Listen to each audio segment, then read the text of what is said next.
Hello, money queens and listeners. Welcome to Women Behind the Millions. Let's meet the women behind the millionaires, the women supporting, guiding, celebrating women with their wealth. You will hear from women millionaires, how they got there, what they wish they had known, what got them to be a millionaire, the emotional side, the spiritual side, the practical side of wealth. You'll also get to meet the women behind the scenes helping make it happen. Let's dive into Women Behind the Millions. I am Jessica Weaver, your host, best-selling author of 3 books, wealth advisor, and founder of the Women's Wealth Boutique. Let's start meeting the women.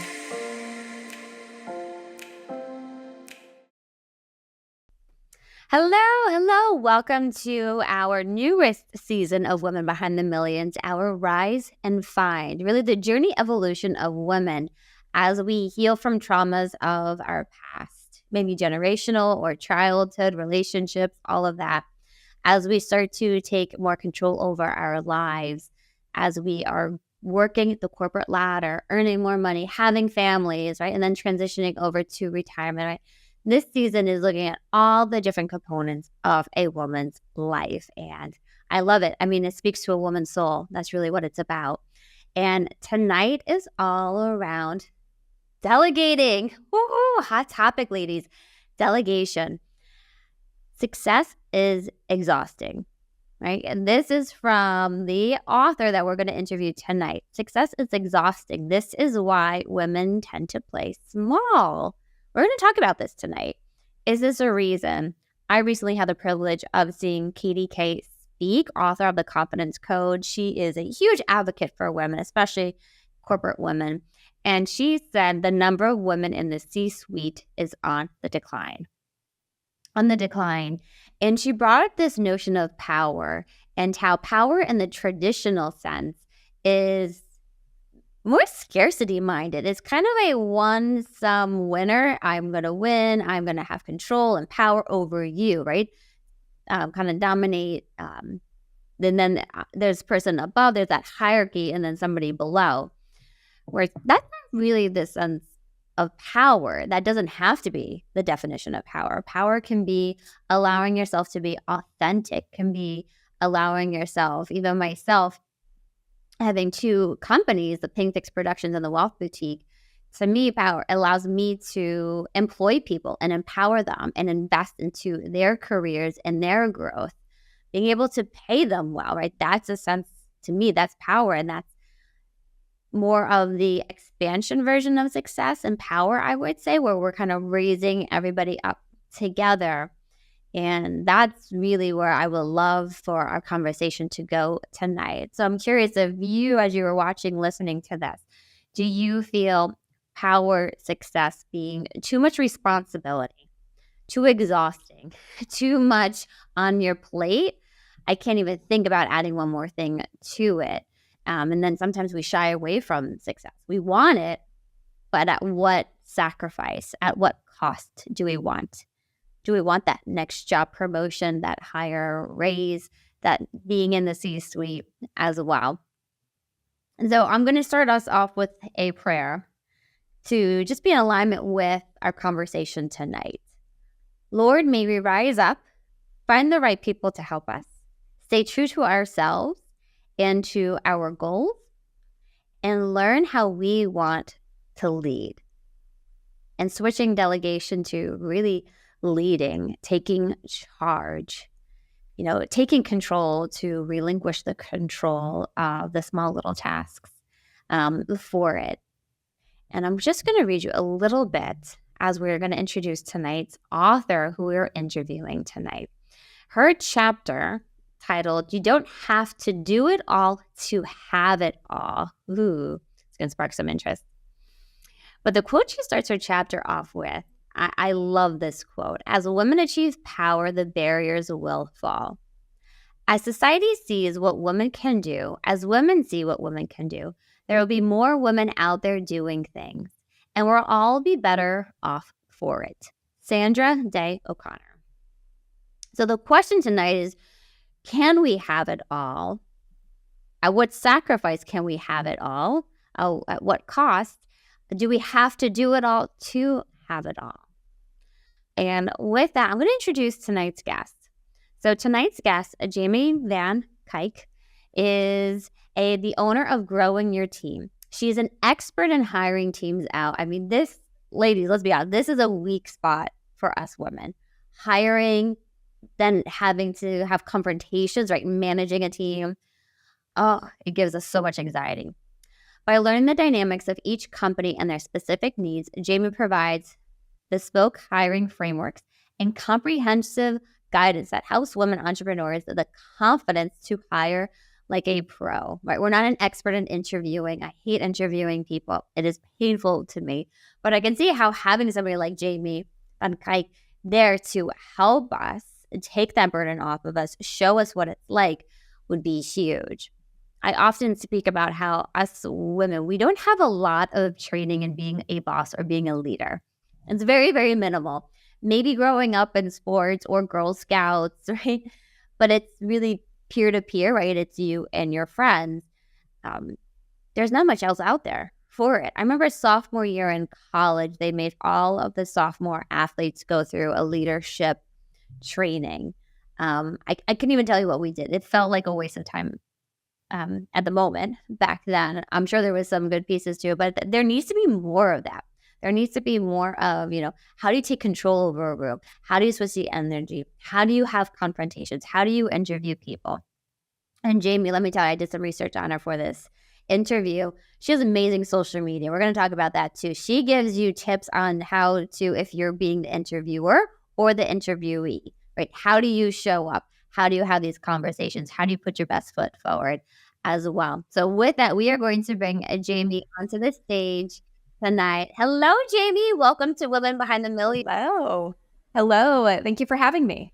It is awesome for you to be here. So needed in our book, Rise and Find, to have a chapter dedicated to delegating. What got you into this pathway, this journey for you, Jamie, on speaking about hiring, growing your team's leadership, delegation? Yeah, so it was a very kind of winding pathway that got me here. So my corporate background is in operations leadership, operations management, and everything. So not HR like most people would think of to get here. But I did a lot of hiring when I was in corporate because I managed a great team and they were constantly getting poached to go elsewhere in the organization. So I felt like I was always hiring, which gave me a lot of exposure to how to identify if someone is the right fit. My peer managers needed help with hiring because they didn't have time to do it. I'd be like, I'll hire for you. I'll do your interviews for you. And having to quickly learn that even though our employees were doing the same thing, who was going to do well on my team was not going to do well on their team because we had different management styles. We worked with different clients and so forth. So I actually left corporate to start a software development business with my husband. And 6 months into that business, I was like, I am miserable. I hate this. I need to do something else. And so at that point in time, I had been doing some consulting on the side for the corporate company that I left. And it was all around leadership development and training. And I was like, I love this. I love helping people gain and grow leadership skills. So I'm going to be a consultant for first-time leaders in corporate. So I started being like, I have no idea where to start to go and sell this, or what exactly do I do? How do I pitch? So I was like, I'm going to go take advantage of the chamber membership that I have and just start talking to people and just start networking and do some research to find out what exactly are the problems they're having. So I know how to go and pitch things. So I know how to target stuff. And when I was having those conversations, I kept finding myself speaking to small business owners instead of corporate people that were there. And I was like, okay, well, I'll ask them anyway, what are their problems? And hiring came up in every conversation. And through that, I learned that most small business owners didn't hire anybody until they're doing it within their own small business, or they came from a large corporate company where they had huge HR teams and senior leaders that were pretty much directing most of the hiring. So maybe they were doing an interview, but they really didn't understand all the nuances, or they'd been through a lot of trial and error. And so there was this huge problem with small business owners not knowing how to hire and also wanting the support, because they'd be like, okay, well, you want to do leadership consulting. Can you help me in this area? And at first I was like, no. Like, I'm doing corporate. That's my clients, like first-time managers in corporate space. So I was like, you're not my target audience. I'm going to stay in my lane, but I'll find you somebody. and I couldn't find anybody to refer them to. So there was no one at that point in time that I could easily find that was talking to small micro businesses. We're talking about businesses that have fewer than 15 employees. No one was talking to that space. If they were, it was like baked into some huge consulting program where they were touching on all parts of the business, which some of these people didn't need everything yet. They just needed help with the hiring. Or if they helped with the hiring, they didn't want to talk to you until you had 50 plus employees. So it's like, who's helping these small businesses? And if no one's going to do it, I'm going to do it.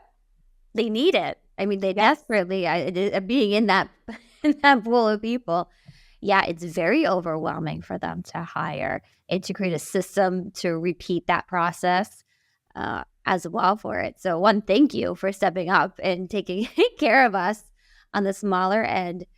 You're not needing all the bells and whistles, or maybe their budget doesn't fit into their budget to pay for those elaborate programs for it too. So you getting very curious and asking the questions. Very interesting, Jamie. I found myself on a similar path. I signed up, this was 3 years ago, for an email marketing campaign. Like, we're going to get qualified leads onto your calendar. And I knew some other people who were using it. Fantastic, right, Jamie? Sounds great. And they kept sending me female financial advisors. I'm like, what do you want me to do with these leads? And I would get 5 to 10 a week. I don't know what to do with these. And they're like, all right, we're going to fix it. We're going to fix it. And I would get more and more and more. I'm like, what am I going to sell a financial plan to a financial advisor? It makes no sense. And then finally, I'm like, okay, maybe God's pushing me in this direction for a reason. And now I work with a lot of female advisors. So interesting how you find your niche. Yeah. And sometimes it's just listening. It's just seeing what is out there. Why do I keep attracting these people? And I do know there was one point in time when I was still trying to figure out exactly what my focus would be in this business and all this stuff. I was like, I'm going to do general leadership training and hiring. So teach them to manage and hire and like all these things and maybe some other stuff and maybe process too, and trying to like figure it out. And I went through this exercise with somebody and they asked a series of questions. There were all these different questions about all different things. And one of the things that I noticed in every one of my answers was the word people. I couldn't answer a question without the word people. And most of these questions, they weren't asking anything team related or people related, but everything I brought back to people. And I was just like, that's it. I'm like, people is my focus. Like, it's what I care about. It's what I'm passionate about. And the help is needed. Yes. Going back to people. Now, I want to touch on, Jamie, you start your chapter in Rise and Find on success is exhausting, right? Do you feel this is why women are playing small or shying away from going for that promotion, maybe forming their own company? Would you say?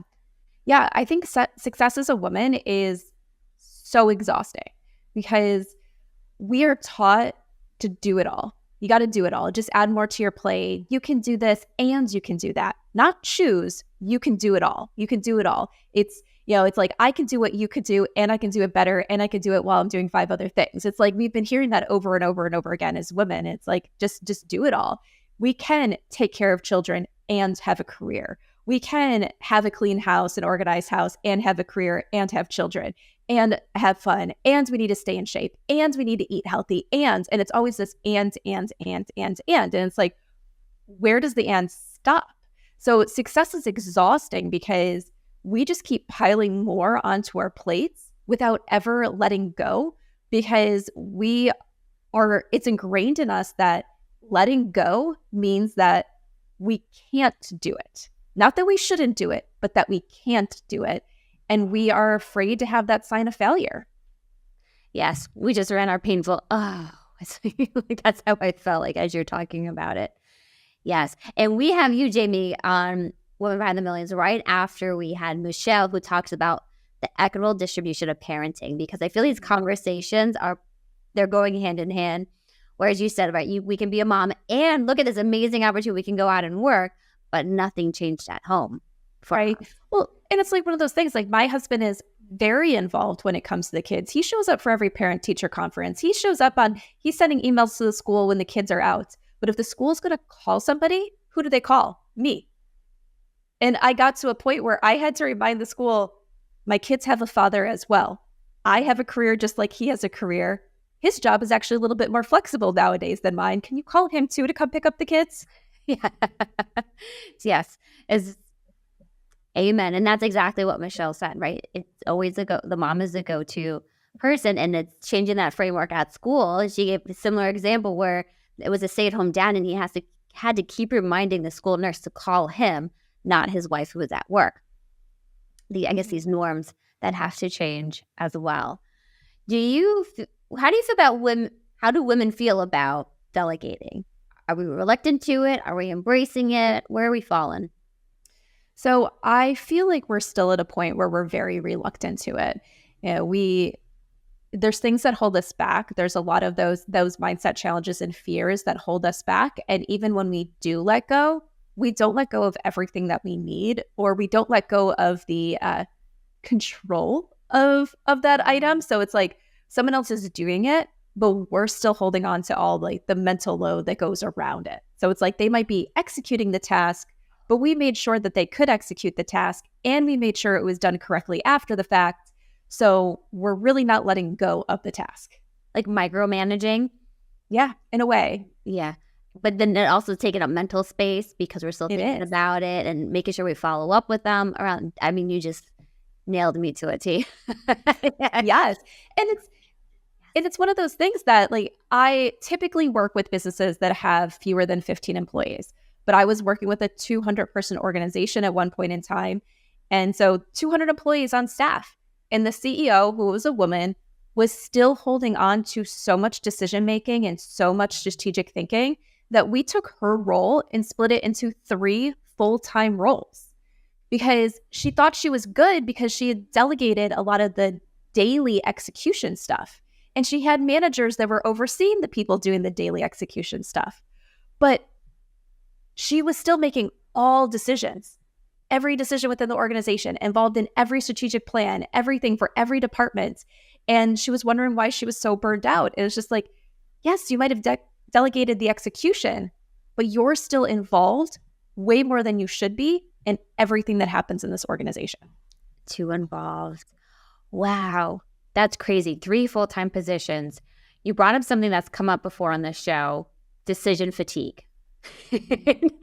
And I find this with a lot of business, in myself, you have to make too many decisions in the day and you burn out from it. Yes. How do we cure that? Yeah.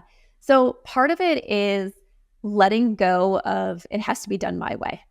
So part of the thing we get into decision fatigue is we're afraid that someone's going to make a decision that's different than the decision we would have made. And I have to challenge people on this all the time. And one of the things that we always say, and this is whether it's decisions or the actual execution of work, is why does it have to be done a certain way? And once you really start thinking about the why, you can then train people on, on guidelines and everything that help guide them to the right decision. And some of those whys are, well, our clients hire us to do certain things. This is why they come to us. So we need to make sure that we're meeting client expectations. We are in a highly regulated industry. So if we don't do things this way, we could be breaking rules and regulations that could cost us lots of money or make it so we go out of business. There's safety things, there's these things, all that. Like there's these things that are true whys. And then there's other things where it's like, well, why do I want it done this way? Why would this decision been better than that decision? And it's simply because I said so, or because it would have been my decision. And we have to really think about if we can't think of a good why other than because I said so, we need to allow other people to make decisions and do things their way because it might actually be better than us. Because different doesn't always equal bad. It could be exactly what is needed in that scenario. And they're more in it day to day versus you who are high level looking down and seeing it in a very different lens as well. Too. Yeah. That's amazing, Jamie. I'm so glad we're having this conversation. I'm probably going to start asking some personal information for myself around these topics for it too. Yeah, that's what I find. And you're empowering your team to be able to think for themselves and to, take more action, burden you less as well.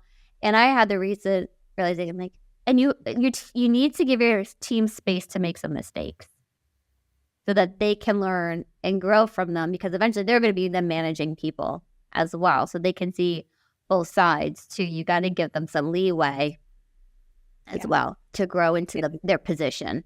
Yeah, it's one of the things I always talk about, this cycle of micromanagement. And no one wants to be a micromanager and no one wants to be micromanaged. But we often find ourselves in those situations where, as the boss, we're like, oh my gosh, my employees won't do anything without me telling them what to do. And on the employee side, they're like, my boss directs everything. They won't let me breathe without their permission. And we're like, how do we get into this and how do we stop it? And we get into this because we never really give up that control. So directly and indirectly, we've told our employees, don't move unless I told you to do it. You can't make a decision. You need to check in with me first. I'm going to tell you what to do. And part of it, we're like, well, at the beginning, I have to do that because they're learning and they're growing and I'm training them. But we never get out of that pattern. And then our employees are trained, well, if I jump before they tell me to, I'm going to get in trouble. So I have to wait for them to tell me to jump. And then you're sitting there and it's like, why didn't they jump? They should know by this point in time that they need to jump. And it's because they're waiting on us because we've trained them that they have to wait on us, that we're frustrated that they're waiting on us. So we don't want to tell them what to do. So we're waiting for them to do it. But then we realize we have to tell them. And it just begins this whole cycle. And so we really just need to bridge that thing from, I'm training you on what to do. And I kind of equate it to like you're learning to ride a bike. First, there's training wheels. Then you take the training wheels off, but you're still kind of sometimes holding the bike. Then you're not holding the bike, but you're running alongside your kid that's learning to ride the bike. And then you're letting them go by themselves. You don't just put them on the bike one day and expect them to go. You need to work up to allowing them to be able to do it on themselves. Teach them what to do and what those guidelines are so they can be safe, but trust them eventually to say, all right, now you got it. You can do this and I'm going to step away. You just brought a word, trust, that I wanted to get into. I was going to ask you anyway, so great segue for it. And last summer we did training wheels got rid of the training wheels for my daughter. And next summer is my son's turn because at the Jersey Shore, you bike up to the beach and they can't bike with training wheels. It's our big rule. It is painful, right? It is a time investment into doing that training work and slowly letting go, right? And I think that's another, like, having the capacity and timing it when you are doing that work. Because I hear from women, I hear from our advisors all the time who are reluctant to hire and delegate. I can do it faster versus sitting down, doing the work to train them, following up, checking on it. Like, yes, you could do it faster, but you doing it faster is slowing you down by how much? Yeah. And burning you out and reaching capacity a lot sooner than you need to hit capacity, limiting your income and whatnot. And the point I also want to make is I'm speaking in Newport Beach, California next month on business valuations and how much more valuable your business is when you are able to delegate and your business can run without you being in the day-to-day. Your business is worth so much more Exactly. than you having to make all the decisions, because if you sell and you're not there anymore, can it operate? Can it run without you? Maybe not. Who's going to pay for that? Who's going to want to buy that? But if it's a well-oiled machine, if you step out and leave for days, weeks, months, and it's still going and growing, that's huge. Right. Yeah. It's one of those things. It's like, yeah, you might technically be the head of your business, but do you have a job that you're in control of, or do you actually run a business? And if you can't step away, you just have a job, and a job that actually has less benefits most of the time than if you work for somebody else. That's a good differentiator. Oh, thank you for that note, Jamie. Do you have a job or are you running a business? Now, you mentioned the word trust. I want to get back to trust before we take our next break. How much of delegation is an act of trust or confidence, maybe? It's a lot. And I feel like that's one of the things that holds women back is we have a hard time trusting other people to do the job, like I said, the way we're going to do it or do it right and everything. So trust holds us back tremendously when it comes to delegating. We need to trust that people are going to do things in our best interest and our clients' best interest. They are going to not make a million mistakes, that they're not going to somehow do something malicious to hurt our business. So there's a lot of trust that goes into it. Oh, yeah. A good point. And the biggest thing, plus we have to trust ourselves that we hired right. in the first. Oh, yeah. Trust our initial decision, trust the process, the training, trust you, right? We bring you into our business to help us with this whole process as well. We're going to take a quick break, and then we're going to dive into more of Jamie's chapter in our newest book at Pink Fix Productions, Rise and Find. So stay with us, ladies. I can't wait to keep this conversation going. At the Wealth Boutique, we know there's a different kind of wealth. It's not just about the dollars in your account, but that sense of freedom, confidence, and security that comes with it.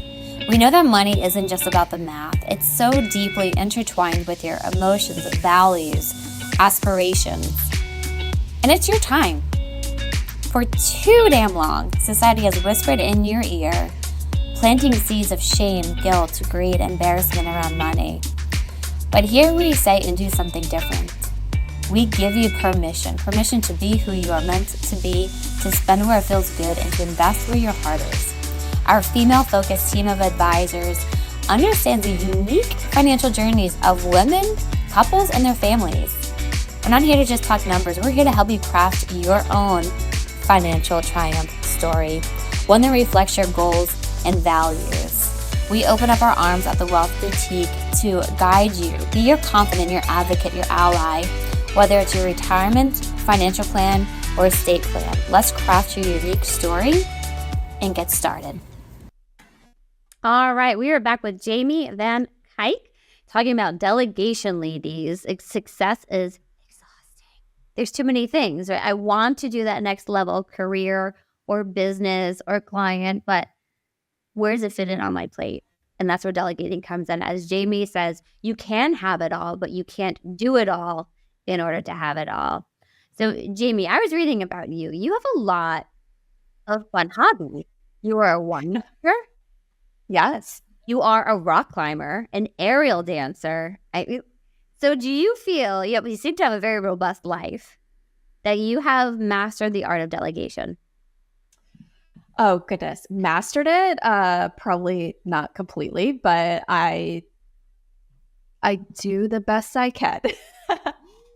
And it is one of those things. It's like just learning that I think that is a really great point to kind of bring up is we're never going to be perfect at everything. We're going to have the things that hold us back, but what is most important to delegate and how is it going to impact us? And are we able to live the life we want and run the businesses that we want and climb the corporate ladder like we want? Ooh, nicely said, Jamie. I'm being very humble and modest right now. Now, your chapter, I really like how you touch on both on the personal side and the business side, because there's delegating at home.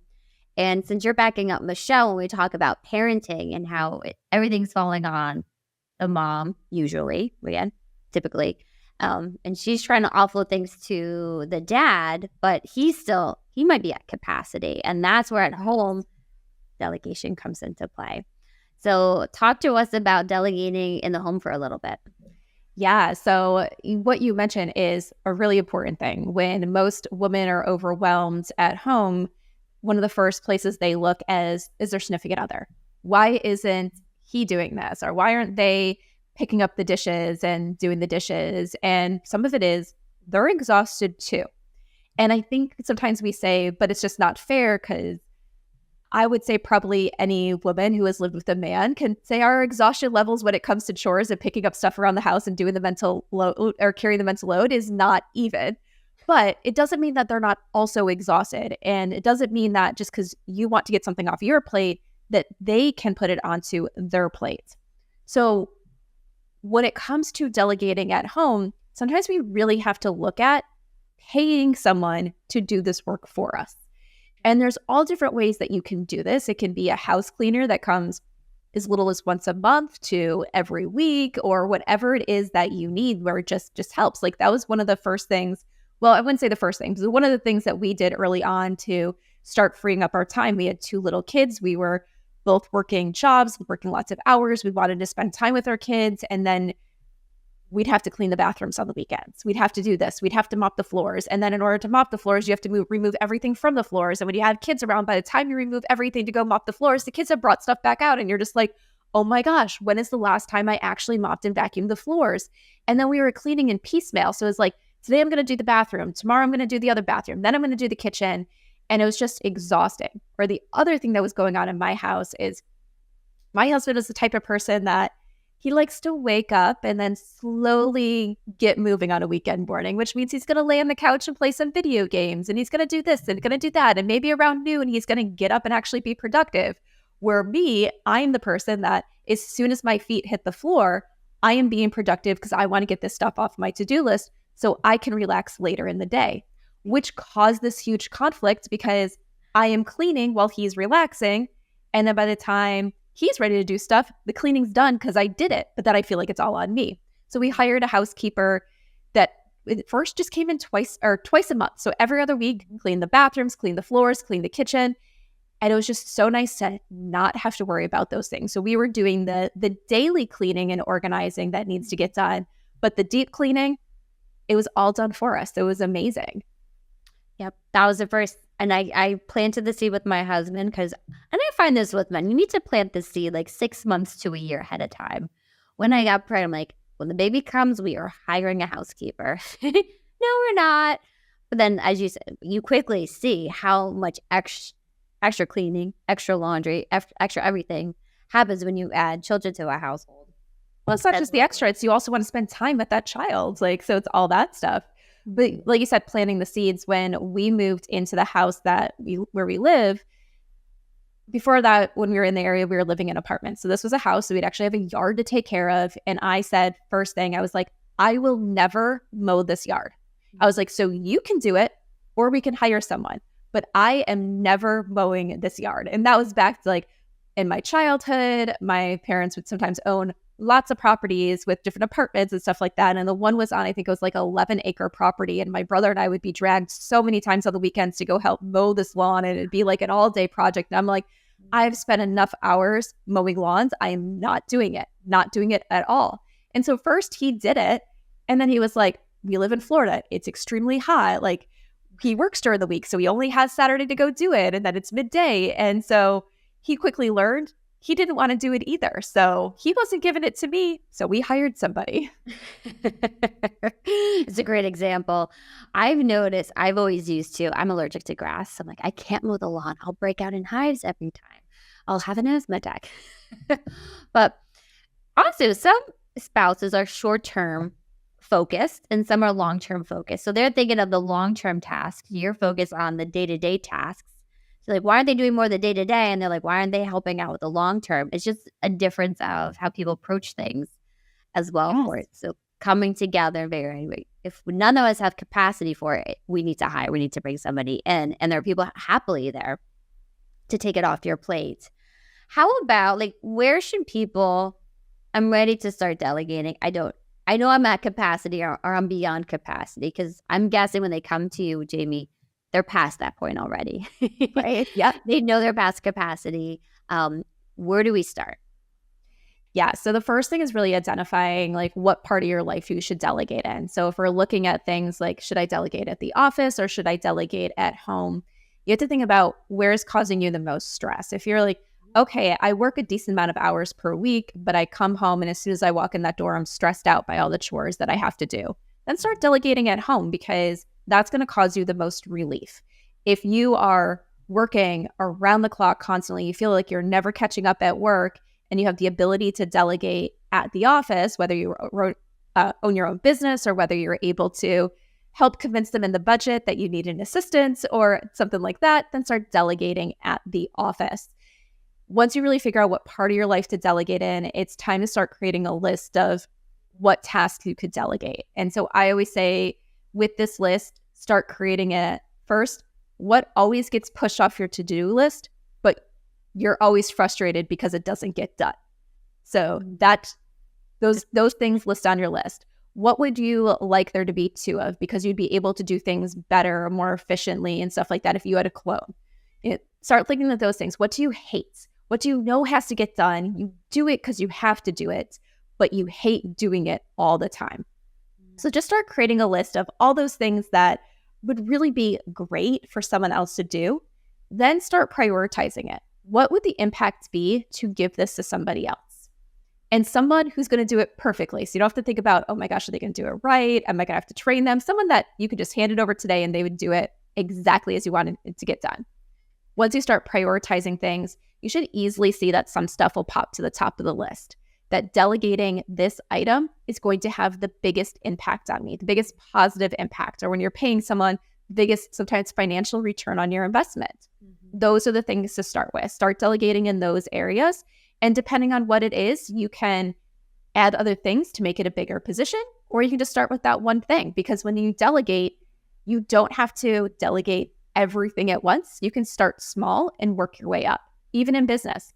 My first assistant worked for me 10 hours a week. My first marketing team member worked for me 5 hours a week. I have some contractors that just work up for me like when I need that additional support in my business.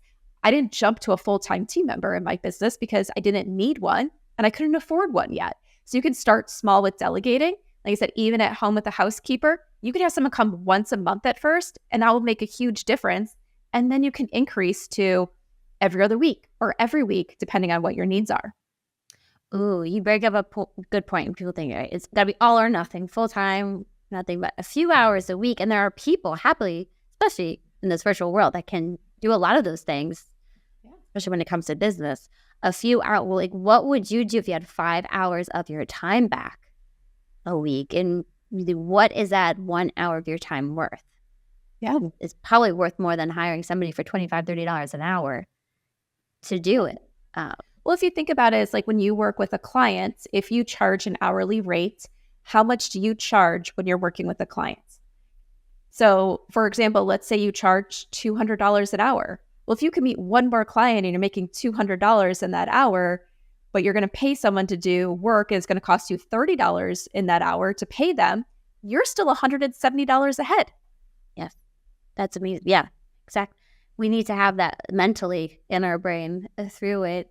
And I love just having kind of that list next to you to keep track of the tasks that don't light you up, that exhaust you, that frustrate you, that just never seems to be enough time to get done. And then that's your job description, right? You're starting to build out the job description for that next hire. You recently, before we take our next break, you recently put on social media a job description that you found. It was something like they need to be like positive or energetic. I think there was 3 things to it, and it didn't describe the role at all. Do you remember that video? Oh, I don't remember that one exactly, but we do job post audits a lot, because we do a lot of research for our clients when we're looking at things. So I come across job posts on job boards that I'm just like, oh my goodness, what are they doing? I can almost guarantee they're not getting any good candidates. And we critique them. We remove all identifying information, but we like to talk about what we see and why it doesn't work. So that way we can learn how to do things better. And we do occasionally call out things that we see that we think work really well on job posts as well.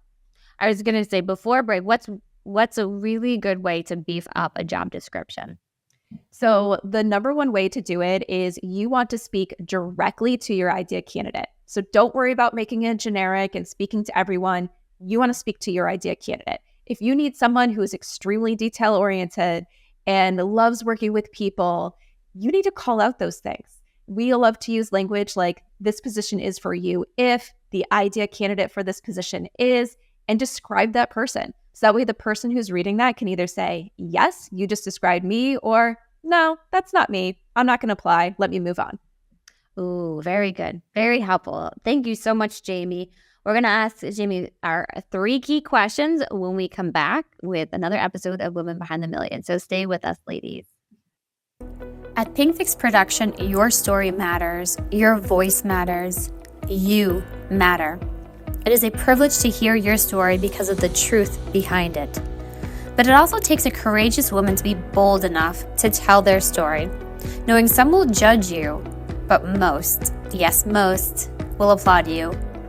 We want you to step into being a thought leader and making change in this world because let's face it, lady, you won't feel satisfied until you make your mark on the world. We accomplish this through several forms of media, podcasts, book publishing, magazines, TV shows, and events. We take you through our 5-step proven process to becoming a thought leader, from getting clarity over your mission, building confidence to use your voice, leveraging the media to declare your mission, aligning with strategic partners, and how to launch your legacy. Yes, we build a platform with you so you can ignite your revolution. All right, ladies, it is this time of the evening where we're going to ask Jamie a few questions. Are you ready, Jamie? I am ready. She's been a wealth of knowledge on delegation. I mean, ladies, you can tell she knows what she is talking about. Jamie, what would be your rise and find tip for women who need to hire and need to start delegating? Yeah, so my number one tip is ask yourself, if you're like, should I delegate this? Should I not? Does it have to be done by you, or does it have to be done right? Because if it just needs to be done right, you can hire someone and train what it means to do it right. Oh, very good. Does it have to get done? Yes, but does it have to get done by you releasing the control, right? Training right, trusting as well. That's fantastic. Thank you, Jamie. How about a trend, a rise and find trend? What are you noticing with women in delegating? Yeah, so one of the trends that I'm seeing is we're really tapping into hiring that assistant, hiring that person to get a lot of that back end non-client work off our plates. I think it's great. I think it's a great place to start to really say, I don't need to do this. Where do I need to be in my business? And I need to be showing up to my clients. I need to be showing up things, and I can start delegating and getting these administrative and sometimes the back end operation things off my plate. Have you noticed a turning point with companies as they, after that initial hire or after their next hire, when like how many months and then they start to, their growth really starts to take off again? You know, what's the question? I think it really all depends on the business. So I don't really have anything for that, like how many months it takes from that first hire to really start seeing that growth. I think it all depends on the industry and the business and what that person is actually doing for you. Yes, sure. How much are you really offloading to free yourself up? And I would say it also, one of the biggest things, and this is one of the problems I see with delegating, is what are you doing with your free time? Because just because you're delegating tasks you should be delegating, are you doing something productive with that free time? Or are you filling that time with things that are not going to move the needle? So sometimes that growth you're going to experience because you hire is 100% dependent on you. That's a good mirror exercise, reflecting it back on you. And I know women who delegate and hire team because they want to work 25 hours a week instead of 40 hours a week. Yeah.